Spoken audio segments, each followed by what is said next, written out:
All right, thanks for tuning in to learn about the Big Air Ice Tower. Today, we're going to walk you through the simple installation of a Big Air Ice Tower on this horizon today. It's Four Winds Horizon. It's the easy install. As you can see, we're at the finish. I have to start with you right now, but walk along with us as we install this black powder-coated Big Air Ice Tower on this boat today. Okay, we've unpacked our ice tower. This is a black finish. It's most important really is that when you get a tower, we have a note on the box or label that says to unpack and inspect it. So that's what we've done here. Our parts box is here, our top bar, our corners, our rear legs, and our front legs. It really is that simple. I've already pulled one of the front legs out, just inspect it as you should. Unwrap it, look for any damage, let us know if there is, and we'll get you taken care of. It's rare, but once in a while a package gets damaged in shipping. But this is basically what you'll find in there. Get it unwrapped, and we're going to go ahead and start to look to put our mounts on our boat. Real quick before we get going, you can see we've got our mounts on this particular boat already. This customer actually worked with us and used the tower visualizer, the link's being shown in the video right now, to actually find a position where they want it. There's certain things that control where you can mount a tower. First of all, the ice runs a 40 to 50 inch stance, somewhere you can adjust in there. And then also access, and also the way you want it to look. A lot of people want it more forward or more back. So the customer shows where they wanted. Then we checked the interior to make sure that we could access that spot, no problem. And then we also made sure our hole was thick enough. So when we drilled through, this hole is actually 3/8, thicker than 3/8. And so we just use our standard backer plates, which are big square plates that come in, they're not extra, they come in the kit. And you can get bigger ones from us with adhesive if needed. This one didn't need a special backer kit. We're using our flat gaskets, and we shot for about 45 inches is what we use on a stance on this particular tower. With that said, this is the same mount that you will find on all the Big Air aluminum towers that we sell. So now you can go to our video and see how to square up your boat, measure your boat, and then actually how to drill the hole and install the mount. All those links can be found in our video library. And once again, we went with a 45 inch, and with a single bar tower like an ice on the top bar, you can actually adjust this position. We don't have to worry about leveling the tower. And so we had the ability to just pick the middle of this panel on this boat and then center here too. So it makes it very easy. Whereas a Vapor or a Cuda or even a Wave, we have to adjust those mounts sometimes to get the level with the floor.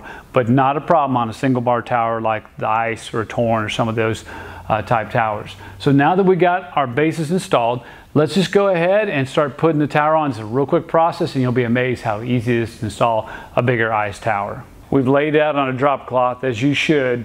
When you're laying your tower out, use carpet, use grass. I really like a drop cloth as well. So in the studio, we just threw out an old painter's drop cloth to protect our towers. We laid it out. Got my corners, my top bar, and my front legs, and my leg ends actually. So these are the key things I'm gonna need. I've got my M10 by 35 millimeter bolts. I've got my Loctite, and I've got the supply down wrench. So what I'm going to do, we're going to go ahead and bolt these two bolts together. We'll call our 2-bolt connections here, and I'm going to go ahead and lightly thread in my leg ends, and then we'll actually show you how to run a little bit of wire just in case too. But let's go ahead and get this assembled. But these are the processes. And, oh, real quick, one thing I want to talk about is I took the caps. There's black caps, protective caps on this top bar. They are only for shipping. And then also there's a plastic liner in here. You probably can't see it, but it's there. We'll show you how to use that. But what we're gonna do is, actually I'll show you right now. I'll pull them out, usually a few inches, and then when I wanna put my corners in there, I just fish those in around there, and it allows you not to scratch, and it's lubricating and allows you to slide in and out there. So that's why we run those. Sometimes on powder coat it's a little tighter, it works better on polish. Sometimes on powder coat I actually have to grease instead, and I can't use this. It depends on the thickness on batch to batch. We're just taking an advantage right now. We know this customer is going to want to run what we call a speaker light bar combo, and so we just ran some speaker wire through. It's a great conductor and a heavy gauge, so it makes everything simple. So what we've done is we've run 2 through this passage here and 1 through here. We fished them out. Real easy pushing them through there. We'll label them here in a minute so we know which is, makes good housekeeping, good keeping of your wires, so when you know your termination point, you know what's left, what's right, and what's lights. With that said, they'll route in here, and then we'll pop a hole through the top bar when we're ready to come through. We'll just fish it down through that hole. But there's also holes right there that will mate with these and allows us to route all the way down the leg. There's a hole here. We may enlarge that hole since we're running 3 fairly large wires. We'll put a grommet through there, and we'll be ready to wire the stereo up, or it'll be accessible as that goes. So that's how you run speaker wire through an ice or any of our towers. We have that wiring passage. Okay, we've got our soft tower assembly on our boat now. We've actually put our swivels on our mounts with our shoulder bolts, and then also connected to that swivel there. It's all loose. And then we put foam that just came with the tower to protect. We don't want to scratch it. This tower is very loose. There's no bolts. And so at this point, we'll call a loose or soft assembly. Next step is we're going to lift it up and put our rear legs on will be the next step. Very simple, but this is how you just gently set it on your boat. You need 2 people typically to do this. And once again, use padding to protect it so you don't scratch it. No bolting here at this time. All right, we got the tower up. All we did was we simply just, one of us lifted the tower up, and we already put our legs on the rear with our larger shoulder bolt here, and then we attached there and there. This tower is loose right now, and so it still needs to be brought into tension, but this is how simple it is. You just lift it up, attach to the mounts in the back with the shoulder bolt, and you're good to go. And so the next step for us is going to be to pull it in to get the proper amount of tension. And we're going to measure with a tape mark. I'm going to put a piece of tape here in a second, and then we're going to pull them in equidistantly to get the preload and the proper orientation and fix the top bar too. So that's our next step. Last step, I've got my painter's tape here. I've double checked to make sure this mark's consistent. I measure from here, multiple points, but this interior edge is the same as this position here.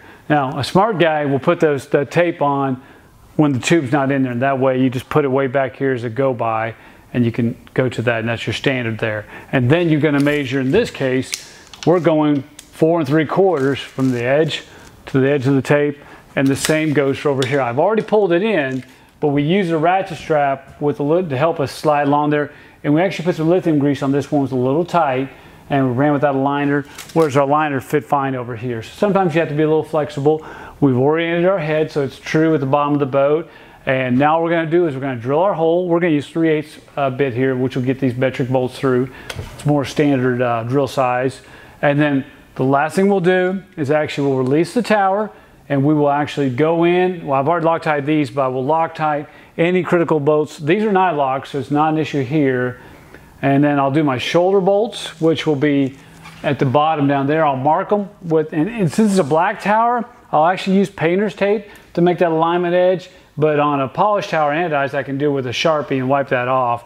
But so I'll have to Loctite these bolts. I'll bring that out there. Same goes down here on those leg end mounts, and the same goes for this connection here. So once again, we'll put a piece of tape to show their orientation, and then when we take it apart and put the Loctite on, put it back in, we align that piece of tape right back to its original position as we tighten it down, and this tower will be done and ready to hit the water. All right, our tower's on.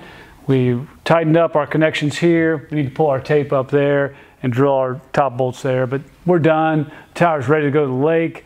We've got our wires already run for this one, but we haven't hung any speakers, but this is a Big Air ice tower in a black powder coat finish. You can get it in anodized, you can get it in polished finish. They're all great finishes. The anodized is more for the brackish environment if you're in salt water. The powder coat's kind of universal for everything. The fittings are anodized already, so you're covered there. So just pick the fashion or the fit that you need for your boat and your environment. Once again, a Big Air black ice tower. Buy Big Air, buy with confidence.